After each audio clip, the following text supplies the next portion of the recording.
Hey everyone, today we're going to go through the PT6 Hartzell steel propeller combination and describe how this system works. This is a full reversing, full feathering propeller.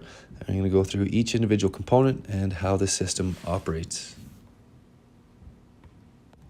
On the top of the engine we have our constant speed unit, and the constant speed unit can be manipulated by the pilot by pulling on the prop control lever. Pulling the prop control lever back will reduce the engine RPM, and if they pull it far enough, it will feather. Down on this side, we have our tachometer generator, which gives the indication in the cockpit of the RPM of the propeller.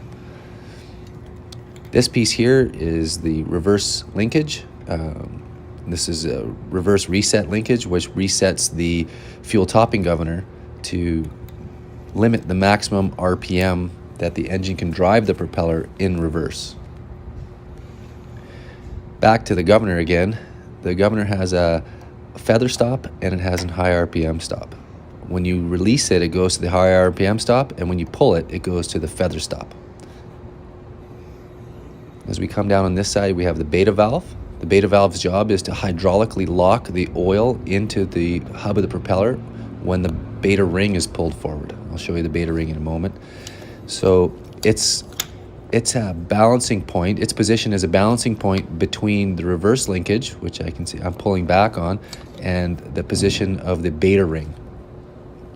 And the beta ring is kind of the feedback. It's the beta feedback ring, and it's giving the blade position. It's kind of letting the beta valve know what blade position it's in. And it rides in that groove with a carbon brush. And that carbon brush, as you can see in there, is completely wore out. This is a unit here for overspeed. So that's the overspeed governor, and the little solenoid there is the test for it. That's when we go to test it. Coming around to this side of the engine, or the propeller, we can see the beta nuts, sometimes known as the no-no nuts. Not supposed to adjust those necessarily. On some of the older aircraft and on the newer aircraft, that is the method for adjusting the prime blade. When the piston is in normal operation, it comes out of feather, and once it comes out of feather, it'll pull the beta ring ahead slightly. When it does, the hydraulic fluid, or the boosted oil pressure, will be locked into the propeller hub, and that will stop the propeller at the secondary low pitch stop, or the hydraulic stop, or sometimes known as prime blade.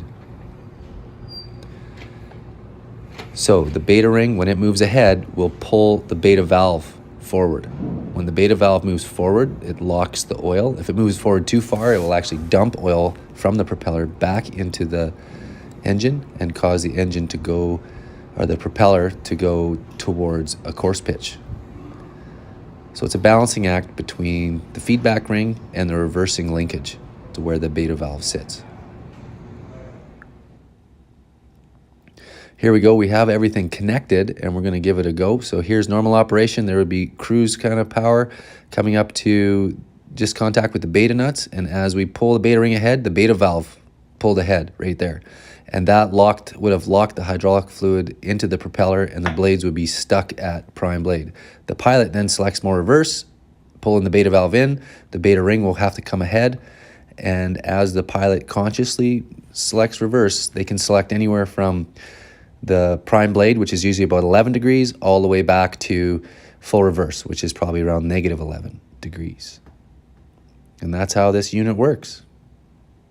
So the beta valve is in control of the propeller anytime the constant speed unit is below governing RPM, or governing range. Thank you, and have a great day.